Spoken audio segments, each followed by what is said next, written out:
The Assembly will hear an address by His Excellency Terence McKeodro, Prime Minister and Minister for Finance, National Security and Immigration, Health and Social Security of St. Kitts and Nevis.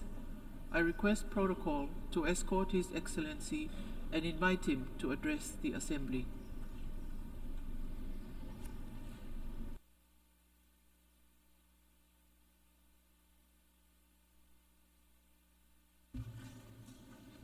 Mr. President, Secretary General Guterres, esteemed colleagues, excellencies, my fellow citizens of our twin island federation of St. Kitts and Nevis, and friends from every corner of our shared planet. Today I rise on behalf of my island developing state, and yet in truth, I speak for the many small island nations, large ocean states, that know too well the high cost of inaction. We are small, yes, but our voices carry the weight of rising seas, thundering storms and livelihoods teetering on the edge of erasure. A sustainable future for SIDS demands more from us all. Let us begin by paying tribute to His Excellency Dennis Francis, whose leadership and presidency of the 78th session demonstrated the fierce determination of the Caribbean. Thank you for your service. We stand ready to drive the changes necessary for a sustainable, secure world. Thank you for your sterling leadership, Mr. President. I must also acknowledge Secretary General Guterres, who with unflinching resolve has championed justice, equity, and hope.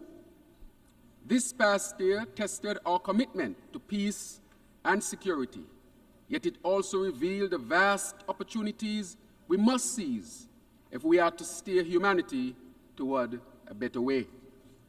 Mr. President, Philemon Yang, congratulations on your election as President of the 79th session of the United Nations General Assembly.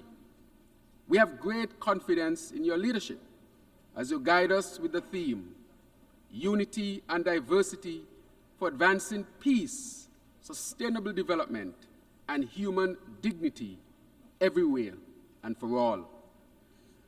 As we convene here in this hallowed hall, I recall the words of former Secretary General Kofi Annan.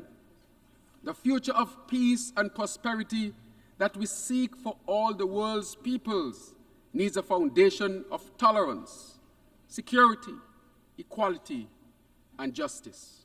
That foundation is fragile, but it is essential. And it is crumbling under the weight of neglect, greed, and abuse of power. 79 years ago, in the wake of war's devastation, visionaries sought to build a world where diplomacy and dialogue could triumph over destructive intolerance. Yet today, we stand on the precipice of a perilous return to a world where peace is kept at gunpoint, where weapons are romanticized and violence is exalted in the pursuit of absolute power. We need more than diplomatic platitudes. We need a humanity steeped in decency, justice, equity, and inclusivity. We must rise from these chambers, not resigned to the idea that the children of Haiti, Congo, Sudan, and Palestine are less deserving of the rights and freedoms that we enjoy. We are all one people, one world. We cannot have peace without justice, nor justice without true, solid equality. In the Caribbean, our lived reality of rising tides, washing away our hopes of unforgiving heat, setting ablaze our dreams. We pray for rain and receive the floods, dragging our homes and our futures to the abyss. When the guns flood our communities, tearing children from their mothers' arms, it is a collective cry for action. When the global south starves while food wastage continues unabated, we must be shaken from our complacency. The harsh truth is that the world is becoming mortally insecure. We stand on disappearing shores. We are besieged by storms, natural and man-made. Corporate greed, colonial arrogance, and unchecked consumerism have torn apart our social contract with each other. We are no longer at peace with nature. The greatest delusion we feed ourselves is that security and sustainability are separate endeavors. They are, in fact, intertwined. We cannot build secure nations while allowing the climate crisis to rob future generations of their birthright. Security is more than an absence of conflict. It is the presence of dignity, of justice, and hope. Generations ago, the labor movement in St. Kitts and Nevis paved the way for our people's emancipation, an emancipation built on the principles of social, economic, and human dignity. Today, I echo their call. We must do better. We must be better. Our ambitions must be grander, our visions clearer. When we say leaving no one behind, acting together for the advancement of peace, sustainable development, and human dignity for present and future generations, it cannot be a hollow phrase. It must be a sacred commitment, a pledge to every soul, from the wealthiest nation to the smallest island state. For when the waters rise in the south, even the north will eventually drown. When the forest burns in the north, the south too will choke from the smoke. For it is one planet, one human race. The pandemic has left scars that still fester, and global economic fragmentation threatens to deepen the divides between us.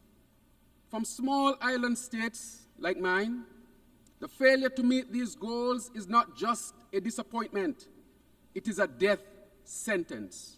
The clock is ticking, and we cannot afford to wait any longer. We must act, and we must act now. Today, the Caribbean braces for an intense hurricane season, facing the escalating fury fueled by warming oceans and unprecedented storms. Our brothers and sisters in Grenada, Carriacou, and Petit Martinique, St. Vincent and the Grenadines, and Jamaica are still recovering from the devastation of Hurricane Beryl, which became the earliest formed Category 5 hurricane on record this past July.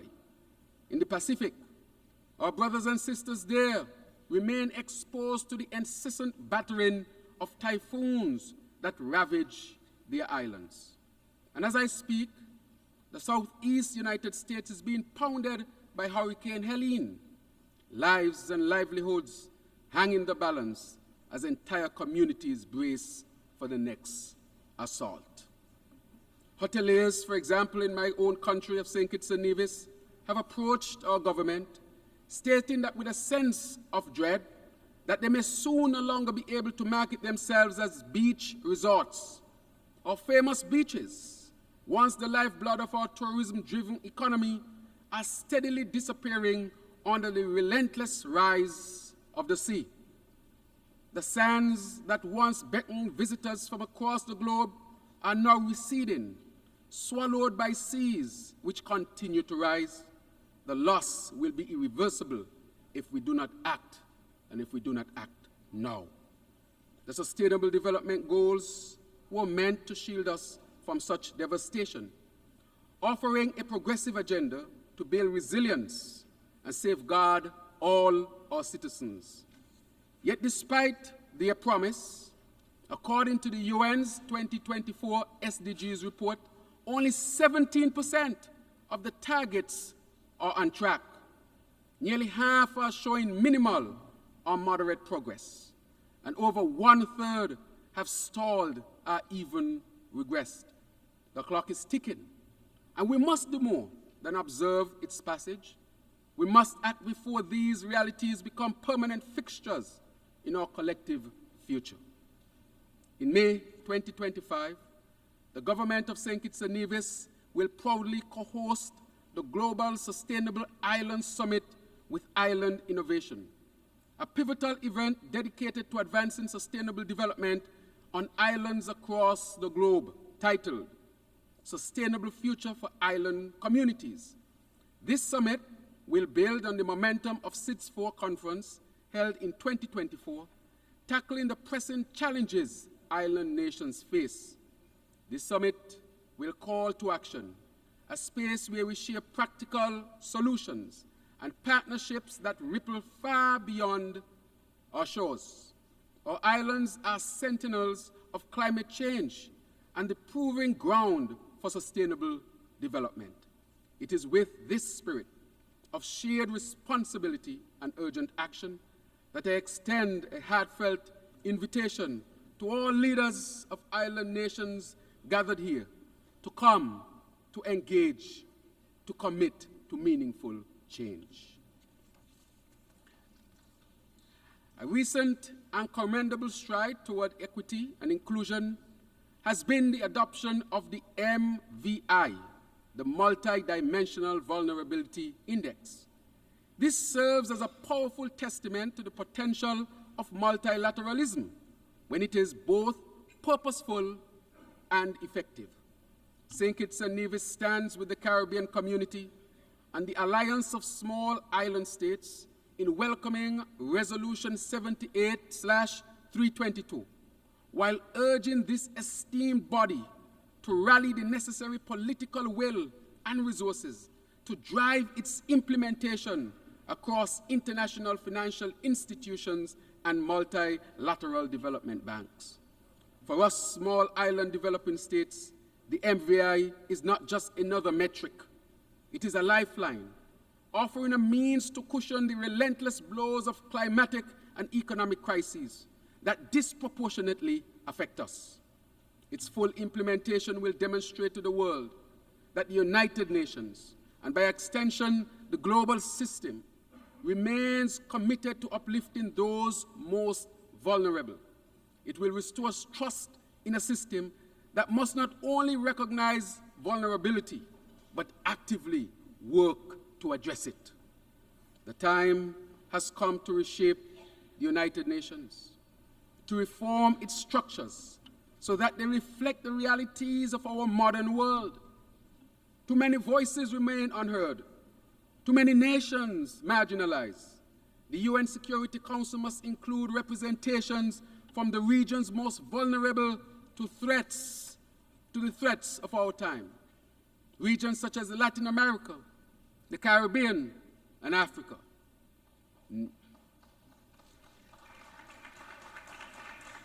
Nowhere is this change more urgently needed than in the international financial architecture. St. Kitts and Nevis stands in solidarity with the government of Barbados in its fight for financial and climate justice, pledging our full support for the Bridgetown Initiative. This bold framework demands a reformation of the global finance, making it more responsive to the unique vulnerabilities of small island developing states like mine. We cannot build resilience without first ensuring that the international system works for the most vulnerable among us. In the Caribbean, we continue to call for and guard our zone of peace. The Argyle Declaration serves as a shining example of how we in the Caribbean manage security challenges. We go back to basics. We talk to each other. Specifically, the Declaration has been instrumental in facilitating dialogue between Venezuela and Guyana, demonstrating that even the most complex disputes can be navigated through peaceful means. This model of engagement, one of dialogue and cooperation, is the very essence upon which this institution was founded.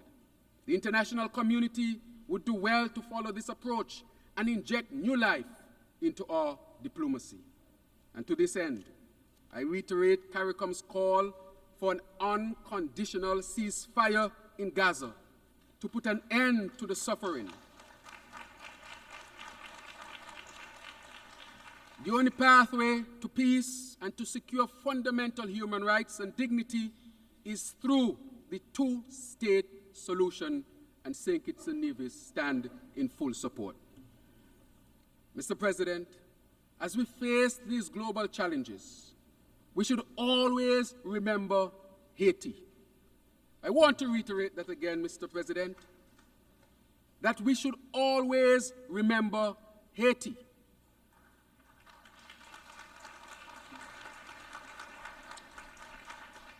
Haiti, the beacon of resilience and courage, stands at the crossroads of its next chapter. St. Kitts and Nevis, alongside the Caribbean community, firmly supports the work of the National Transitional Council as it strives to create an environment conducive to a multi-stakeholder political solution. Haiti was there for the downtrodden of the world, lighting the path toward freedom for many. And now the world must be there for Haiti, not because it is a place of sorrow, but because it remains a symbol of human endurance and defiance against injustice. With the establishment of the Multinational Security Support Mission, the Caribbean community seeks to usher in a new day for Haiti's families. And to this end, I want to thank the government and people of Kenya for their significant contribution.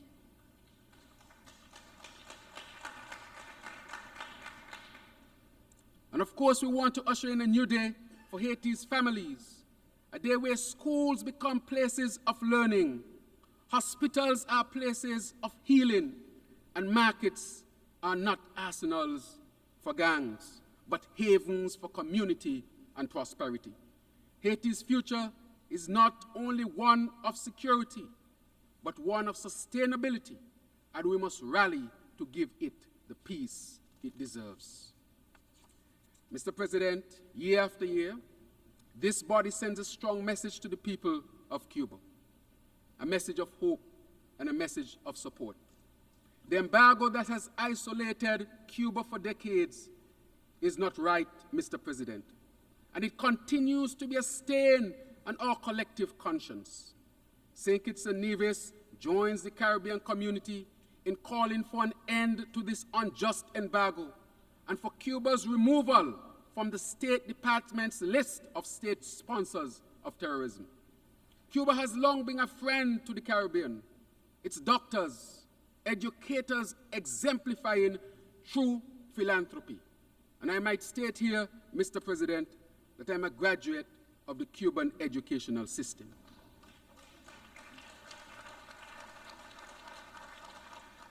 Instead of denigrating the island, we should elevate and learn from its sustainable solutions that have empowered their people and in turn the region. A stronger, more sustainable Cuba enhances the security and sustainability of the Caribbean. Mr. President, in the same breath, we must not forget Taiwan. The people of Taiwan have proven time and time again their firm commitment to sustainable development. The theme of this assembly, leaving no one behind, compels us to ensure Taiwan's inclusion in the work of the United Nations system, particularly in the World Health Organization and the International Civil Aviation Organization. Taiwan's leadership in innovation and technology is not just an asset, it's a necessity for the global community to meet the challenges of tomorrow. The United Nations must extend its vision to include Taiwan, a nation whose exclusion undermines the very principles we stand for: peace, sustainable development, and human dignity. Mr. President, esteemed colleagues, citizens of St. Kitts and Nevis, citizens of the world, St. Kitts and Nevis is not seeking for pity. St. Kitts and Nevis is not seeking for anyone to feel sorry for us. We are small, but as we say in our country, we are Talawa. St. Kitts and Nevis is seeking for partnerships.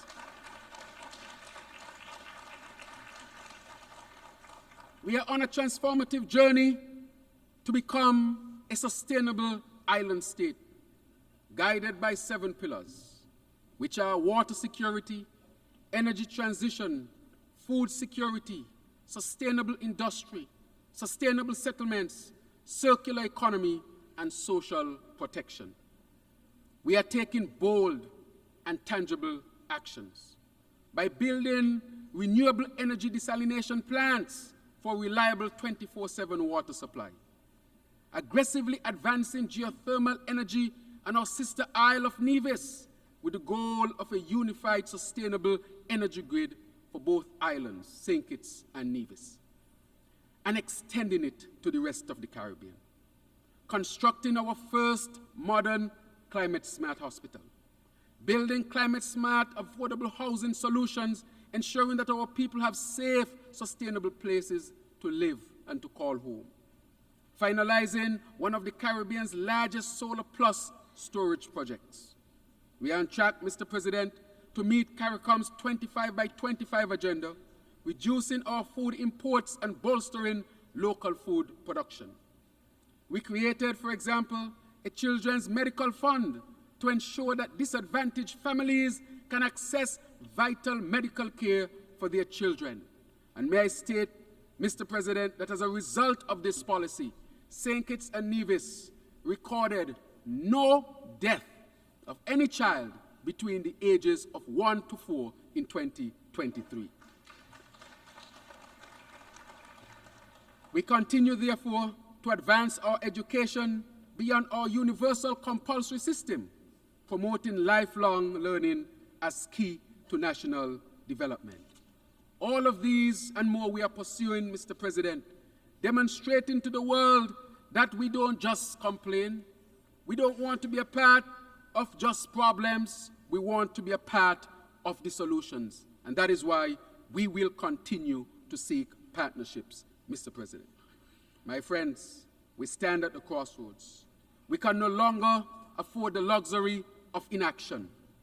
We must meet the moment with the courage it demands. We must reject business as usual and embrace a new path forward, one that values people over profit, one that prioritizes the planet over power.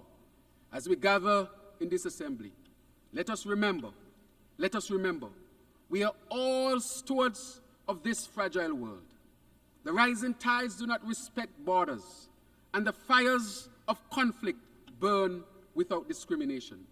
For St. Kitts and Nevis, for the Caribbean, for every small island nation whose future hangs in the balance, I ask you to stand with us. Let our voices rise like the oceans that surround us, powerful and unyielding, calling for a future where peace is not just the absence of war, but the presence of justice, of sustainability, of hope. Mr. President, citizens of the world, leaders, all who are present, together, let us seize this moment and shape the future. Together, let us stand proud and strong. Together, let us act now, for the moment demands it. Thank you very much.